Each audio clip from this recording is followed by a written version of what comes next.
আসসালামু আলাইকুম। সম্পূর্ণ ঘরোয়া উপকরণ দিয়ে আজ বানিয়ে নেব চিকেন গ্রিল। আর এটা কিন্তু খুবই টেস্টি, আর যেহেতু ঘরে বানানো, চলুন তাহলে দেখে নিই কী কী উপকরণ লাগছে। আর ভিডিও ভালো লাগলে অবশ্যই সাবস্ক্রাইব করবেন। তো এখানে আমি একটু মুরগির রানের পাশটা নিয়েছি, আর এটা আমার বড় মুরগি ছিল, এই জন্য আমি এক পাশ নিয়েছি। আর আমি ছোটো ছোটো কেটে ভালো করে ধুয়ে পানিটা ঝরিয়ে নিয়েছি।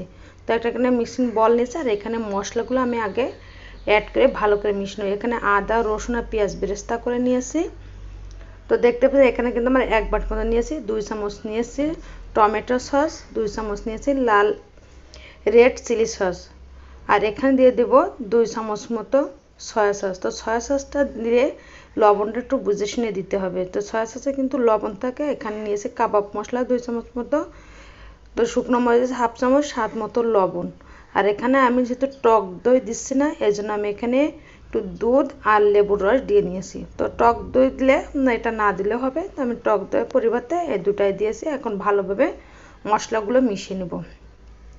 তো দেখতে পাচ্ছেন মশলাগুলো কিন্তু মাখানো হয়ে গেছে। তো এইভাবে মাখা নিতে। আর এখন যে রানটি আমি আগে থেকে ধুয়ে পরিষ্কার করে শুকিয়ে রেখেছিলাম, আমি সেটা দিয়ে এর গায়ে আর যে কেটে কেটে রেখেছিলাম এই কাটা অংশের ভিতরে কিন্তু মশলাগুলো ভালোভাবে ঢুকে দিতে হবে। তো এইভাবে ভালোভাবে মশলাগুলো মাখাতে হবে।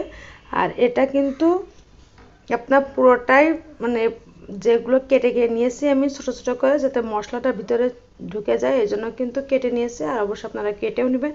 তো মশলা কিন্তু মাখানো কমপ্লিট হয়ে গেছে। আর এটা কিন্তু আমি রেস্টে রেখে দেবো 2 থেকে আড়াই ঘন্টা পর্যন্ত। তো আপনার যদি সময়টা যদি কম থাকে সেক্ষেত্রে আপনারা 2 ঘন্টা রাখতে পারেন। তো চলে আসছে আড়াই ঘন্টা পর। তো দেখতে পাচ্ছেন মশলাটা কিন্তু মিশিয়ে গিয়েছে।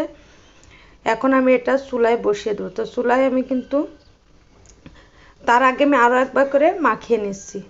তো এবারও মাখানো কমপ্লিট হয়ে গেছে। আমি এখন চুলায় অল্প তেল দেবো। এখানে আমি 2 থেকে 3 টেবিল মতো চা চামচ তেল দিয়েছি। তো তেল একেবারে কম লাগে। তো তেলটা গরম হয়ে গেলে একেবারে লো আছে কিন্তু আমি সেই চিকেন রানটা দিয়ে দিয়েছি। আর এটা কিন্তু প্রথমত 2 থেকে 3 মিনিট একটু ঘন ঘন উল্টে পাল্টে দিতে হবে, যাতে একটু ভাজে ভাজে হয়ে যায়। তো তারপর থেকে অল্প পরিমাণে উল্টালেই হবে। তো এইভাবে কিন্তু ভাজি করে নিতে পারে। এটা কিন্তু খেতে কিন্তু খুবই টেস্টি। আর এটা কিন্তু ছোটরা বিশেষত বেশি বায়না করে। আপনারা কিন্তু বাসায় থাকা উপকরণ দিয়ে এটা বানিয়ে দিতে পারেন। এটা ছোট থেকে বড় সবাই পছন্দ করে।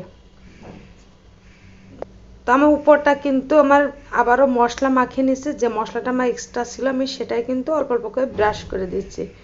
তো উপরে কিন্তু আমার ভাজি হয়ে গিয়েছিলো, তো ওইভাবে ব্রাশ করে নিয়েছি। তো দেখতে পাচ্ছেন এক পাশটা কিন্তু আমার ভালোভাবে ভাজি হয়ে গেছে। আমি উপর পাশটা ঠিক একইভাবে ভাজি করে নিব।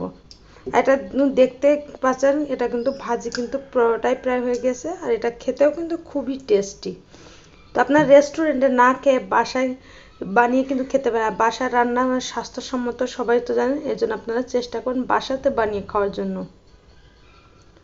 আর এটা কিন্তু একেবারে লো আঁচেই কিন্তু ভাজিটা করে নেবেন। লো আঁচে না করলে কিন্তু নিচ থেকেও পুড়ে যাবে আর মশলাও পুড়ে যাবে, খেতে কিন্তু তখন একেবারে ভালো লাগবে না। এই জন্য লো আঁচেই কিন্তু এটা ভাজি করে নিতে হবে। তো এটা কিন্তু আমার কমপ্লিট হয়ে গেছে। আমি এখন এটা পাত্রে উঠিয়ে নিব। তো দেখতে পাচ্ছেন আমি পাত্রে কিন্তু উঠিয়ে নিয়েছি।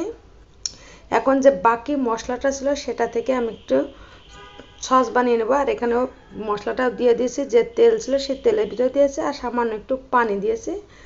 দিয়ে আমি এটা নেড়ে চেড়ে নেবো। আর এখানে সামান্য পরিমাণ লবণ দিয়েছি, যেহেতু লবণেতে মশলা আগেও ছিল আমি একটু কম মশলা দিয়েছি আর লবণ দিয়েছি আর গোলমরিচ দিয়েছি 1 চিমটি মতো দিয়ে। তো এখানে তেলটা বেরিয়ে এসেছে, এটাও কিন্তু আমি এখন নামিয়ে নেব। এখানে আমি আরও একটি গ্রিল সস বানাবো, তার জন্য আমি দুধ নিয়েছি ঠান্ডা করে হাফ কাপ মতো, আর টমেটো সস নিয়েছি, চিনি নিয়েছি 1 চামচ মতো। আর এখানে যে সসটা আগে বানিয়ে রেখেছিলাম সেখান থেকে সামান্য একটু সস নিয়েছি। আর এখানে নিয়েছি আমের চাটনি। তা আমের আচার যে কোনো আচার দিলেই হবে। আর এখানে তেল দিয়েছি, তার তেলটা কিন্তু অল্প অল্প করে দিতে হবে। এখানে আমি 4 থেকে 5 চামচ মতো তেল দিয়েছি। তো সসটা আমার বানানো কমপ্লিট হয়ে গেছে। আর এটা কিন্তু ব্লেন্ডারে ব্লেন্ড করে নিয়েছি। আর এখানে অ্যাড করে দেবো শসা। তো শসা অ্যাড করে দিলে কিন্তু এর টেস্টটা আরও বেশি ভালো লাগে। চাইলে আপনারা এখানে শসাও অ্যাড করতে পারেন, অথবা না চাইলে শসা আলাদাও আপনারা পরিবেশন করতে পারেন। তো আমার বানানো হয়ে গেছে টমেটো রান, গ্রিল রান এবং 2টা সস দিয়ে পরিবেশন করব। আর 2টো সসও কিন্তু আমার কমপ্লিট হয়ে গিয়েছে। তো দেখতে পাচ্ছেন, দেখে কিন্তু খুব লোভনীয় লাগছে, আর এটা কিন্তু ছোট থেকে বড় সবাই পছন্দ করবে। তো এতক্ষণ আমার সাথে থাকার জন্য সবাইকে অসংখ্য ধন্যবাদ। সবাই ভালো থাকবেন, আবার দেখাবে অন্য আরও একটি ভিডিও নিয়ে। আল্লাহ হাফেজ।